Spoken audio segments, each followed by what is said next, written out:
Nobody in the system has thought of this one simple thing that, hey, let's get a bunch of these small companies together. Let's sort of have sort of a, you love having contests for your aircraft. Why don't you have contests for rifles? Let's get them together. Let's tell them our requirements. Let's see what they come up with, and let's help them build what we want, because you've been using rifles for so many years. You know what you want, right? So the very simple answer to that is one of the most difficult things to do in this country is to dismantle the existing defense procurement bureaucracy. B, it is almost impossible to go to war against the import lobby, because the import lobby is one of India's most entrenched, commercially motivated, assets, where the people change but the system remains the same. Why would the gravy train, why would the wonderful pipelines of commercial benefit be disturbed, when imports is the way to go? Now, the answer to your question is that the Indian Army cannot sidestep this, and the blame cannot be entirely on the Ministry of Defense and the government. The Indian Army is guilty of, and boy am I going to hear about this, is guilty of changing its requirements on a feverishly frequent basis. And I'm talking about in terms of calibers, in terms of the kind of ammunition used, that kind of thing. The Indian Army is perhaps the world's only major army that even today, Dev, and this might actually come as a shock to many people, it's one of the world's only armies, probably the only army, that still hasn't standardized its infantry weapons around a single caliber of ammunition. Which means it has a kind of beauty pageant of firearms with all different calibers, all different kinds of ammunition, which basically implies that you don't have economies of scale in terms of one or maximum two standard kinds of ammunition, 5.56 and 7.62. Just explain that a bit. Calibers are basically the capability, the size of the rounds, the bullets that go into rifles, and those affect range, those affect power, intensity, all of those things, which we'll go into in greater detail. But for the purposes of this podcast, it basically means that if you standardize your weapons, like the US Army has standardized its weapons around one particular kind of caliber, or one particular kind of ammunition caliber, it gives you a huge amount of flexibility in terms of obtaining the kinds of economies around weapons. It gives you flexibility in terms of planning. It gives you a huge amount of flexibility in terms of looking into the future and planning what you really need to procure for your infantry, which means you don't need to have, several different stocks of ammunition, which are difficult to track. You don't need to you don't need to constantly worry about which stock of ammunition is going to be low, which stock of ammunition is going to be high. So that's point number one. Point number one, the army has failed even to this day to standardize its infantry weapons around a single, caliber or kind of ammunition. And Sandeep Punithan has written about this in great detail. There's a 2021 article that he wrote in India Today, which actually lit the system on fire, because he basically took them to the pavement as far as this was concerned. And if I remember his words correctly, Dev, he'd said that the army's standardization efforts are basically a hodgepodge. You've got every caliber, you've got every kind of weapon. You have you have an ammunition supply chain and storage requirement that involves every kind of caliber and ammunition that exists in the world. Literally every kind of ammunition that exists. So you have it's a circus. Your infantry weapon world is a circus. It's a bizarre circus. It actually makes the Indian Air Force's fighter inventory, look sober. It's that bad. And because of that, you're unable to simply, settle down. There's no, the beautiful word that Sandeep uses in his piece also is that there is no rhythm. There is no rhythm to the infantry, which means they're constantly saying, now we'll have to test something else. Now we'll have a contest to see which are the best rifles. Then we'll have to see, but we don't like this one. We need this one. Oh, should we get it from here? Should we get it abroad? Boss, you've got work to do. You've got to use these rifles. All your national energy can't go into choosing a rifle, then deciding whether you want to build it here in India or should we get it from abroad. That's where all your energy is going. By now, there should have been one or two different types of weapons, one or two different types of ammunition, standardize completely around those, and just get on with your work. But you've got committee after committee looking at this. Then you've got the Lieutenant General Sanjay Kulkarni committee coming in and saying, okay, let's look at all our weapons once again.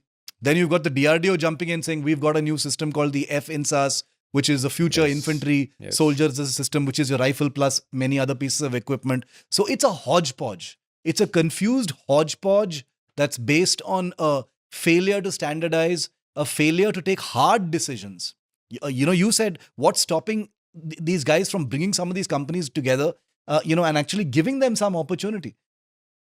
Since we're talking about SSS defense, and since the CEO's words have become an emotive issue while we're doing this podcast, SSS defense has they won an Indian Army contract in 2021 for the upgradation of existing AK-47 rifles. Okay. Basically taking the Indian Army's existing AK-47 rifles and upgrading them for special forces. So giving them new dust covers, a new gas tube, a new rails on which you can put on an optical sight, all that kind of thing.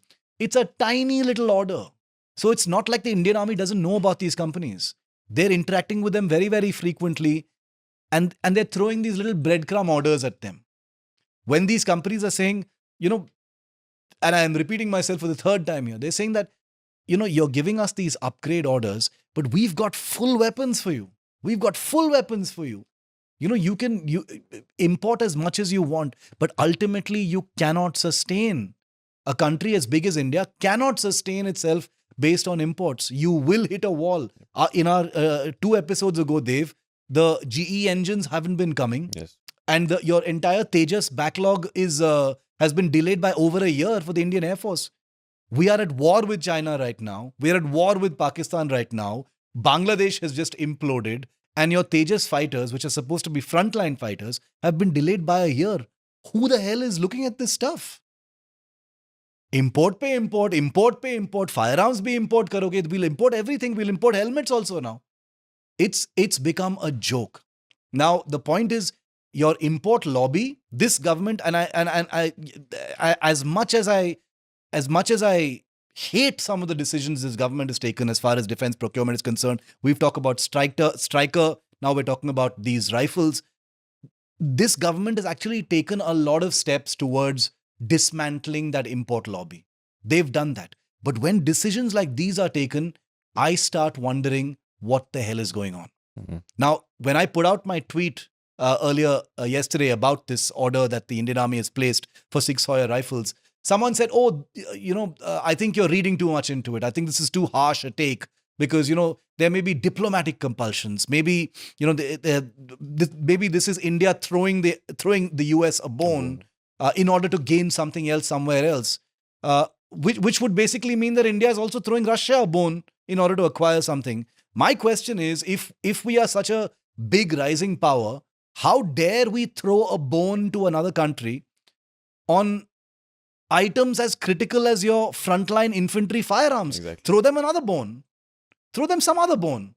Why are you throwing them a bone when it comes to the standard firearm that your soldier on the front line, the LAC, the LOC, is going to use? There is no justification for it. So people can say, maybe it's a trade-off now and later they will benefit because, these companies can supply to the paramilitary and stuff. Bullshit. I do not buy it at all. My philosophy when it comes to Made in India is bloody well place the orders now. Yeah. And if they don't perform, throw them out, blacklist them. Place the orders now. What is stopping the Indian MOD? Okay, and before people start looking at the both of us as lobbyists for SSS defense, let's just say the Indian private sector. Any company. What is stopping the Indian Army, the Indian government from saying, I will buy 10,000 of your rifles. 10,000 of your rifles for 2 infantry units.